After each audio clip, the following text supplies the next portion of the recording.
ప్రభునందు ప్రియమైన దేవుని బిడ్డలు మీ అందరికీ యేసుక్రీస్తు నామములో వందనాలు తెలియజేస్తున్నాను. ఈరోజు మన వాగ్దానం, దేవుడిచ్చిన వాగ్దానము, వారి పాపములను వారి అక్రమములను ఇకను ఎన్నటికి జ్ఞాపకం చేసుకొనను. హెబ్రీ 10:17.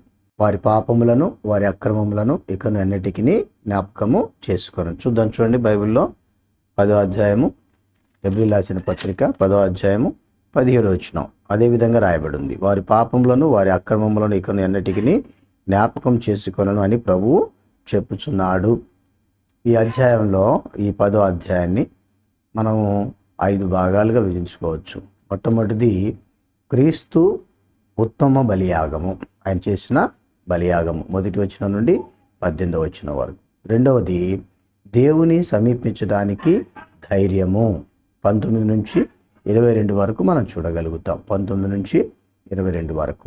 మూడవది స్థిరముగా ఉండాలని, ఇది విశ్వాసమందు దేవుని యందు స్థిరముగా ఉండాలని విజ్ఞప్తి, 23 నుంచి 25 వరకు మనం చూడగలుగుతాం. అలాగే నాలుగవది పాపములో కొనసాగడంలోని పరిణామాలు, అంటే ఎలా ఉంటాయి, పాపంలో ఉన్న వారి పరిస్థితులు ఎలా ఉంటాయి, 26 నుంచి 31 వరకు మనం చూడగలుగుతాం. ఐదవది విశ్వాసములు నిలకడగా ఉండాలని ప్రోత్సాహము, విశ్వాసములు స్థిరంగా నిలకడగా కదలని వారముగా ఉండాలన్నది ప్రోత్సహిస్తబడుతున్నాం. 32 నుంచి 39 దాకా ఈ అధ్యాయంలో మనము చూడగలుగుతాం. ఇప్పుడు చైన భాగమును మనం చూసినట్లయితే, వారి పాపములను వారి అక్రమములను ఇకను ఎన్నటికి జ్ఞాపకం చేసుకొనని ప్రభు చెప్పుచున్నాడు. ఇక్కడ 12-13 వచనంలో ఒక మంచి మాట ఉంది. ఆయన ఏం చేశాడన్నది.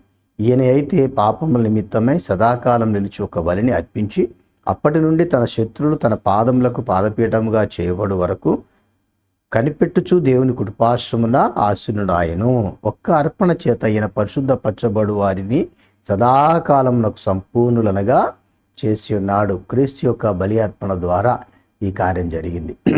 ఆయన వారికి పాపముల నుండి పరిపూర్ణమైన క్షమాపణ ఇచ్చాడు. అంతేకాకుండా విశ్వాసులను నిర్దోషులనుగా లెక్కించడానికి ఆయన ఈ యొక్క వాక్యాన్ని అందిస్తున్నాడు. కాబట్టి ఆ యొక్క దేవుని యొక్క క్షమాపణ లేకపోతే రక్షణ మన జీవితాల్లో ఏ విధంగా ఉందో మనం పరిశీలన చేసుకోవాలి. విశ్వసించుతున్న మనము రోమీయులకు రాసిన పత్రిక 3వ అధ్యాయము 24వ వచనం, రోమా 3:24. కాబట్టి నమ్మువారు ఆయన కృపచేతనే క్రీస్తు యేసునందలి విమోచనము ద్వారా ఉచితముగా నీతిమంతులని తీర్చబడుచున్నారు. కృపచేత క్రీస్తు యేసునందలి విమోచన ద్వారా మనము ఏం చేయబడుతున్నాము? నీతిమంతులుగా తీర్చబడుతున్నాం. ఇదే రోమీయులకు రాసిన పత్రిక 4వ అధ్యాయము 6వ వచనం. ఆ ప్రకారమే క్రియలు లేకుండా దేవుడు ఎవరిని నీతిమంతుడిగా ఎంచునో ఆ మనుషుడు ధన్యుడని దావీదు కూడా చెప్పుచున్నాడు. ఎలాగనగా తన అతిక్రమములకు పరిహారం నొందినవాడు, తన పాపములకు ప్రాయశ్చిత్తము నొందినవాడు ధన్యుడు. ప్రభు చేత నిర్దోషి అని ఎంచబడినవాడు ధన్యుడు. బట్ దేవుని చేతనే ఏర్పరచబడిన వారమైతే ఈ ధన్యతను మనము పొందగలుగుతాం. కాబట్టి ఆయనే మనం పిండముగా రూపింపబడక మునిపే మన విషయమైనటువంటి పాప విమోచన క్రయధనాన్ని చెల్లించాడు. విశ్వసించు ప్రతివాడు దీనిని పొందగలుగుతాడు. ఇదే రోమీయులకు రాసిన పత్రిక 8వ అధ్యాయం 33. దేవుని చేత ఏర్పరచబడిన వారి మీద నేరం మోపువాడెవడు? నీతిమంతులుగా తీర్చువాడు దేవుడే. కాబట్టి మన నీతిమంతులుగా చేసేది దేవుడే. కాబట్టి మన మీద నేరం మోపేవాడు ఎవడున్నాడు? చూడండి, ఇంకా పాత నిబంధనలో కూడా మనం చూసినట్లయితే ఇర్మియా గ్రంథము 31:34. నేను వారికి దేవుడనైందును, వారు నాకు జనులగుదురు. వారు మరి ఎన్నడూను యెహోవాను గూర్చి బోధనందుదము అని తమ పొరుగు వారికి గాని తమ సహోదరులకు గాని ఉపదేశం చేయరు. నేను వారి దోషములను క్షమించి వారి పాపములను ఇక ఎన్నడూను జ్ఞాపకం చేసుకొనను గనుక అల్పులేమి గనులేమి అందరూ నన్ను ఎరుగుదురు. ఇదే యెహోవా వాక్కు. మరెన్నడూ కూడా జ్ఞాపకం చేసుకోనని తెలియజేస్తున్నాడు. కాబట్టి మన జీవితాల్లో మనము పొందిన రక్షణ అది ఒకరోజు అయిపోయేది కాదు, ఎల్లప్పుడూ నిలిచేది.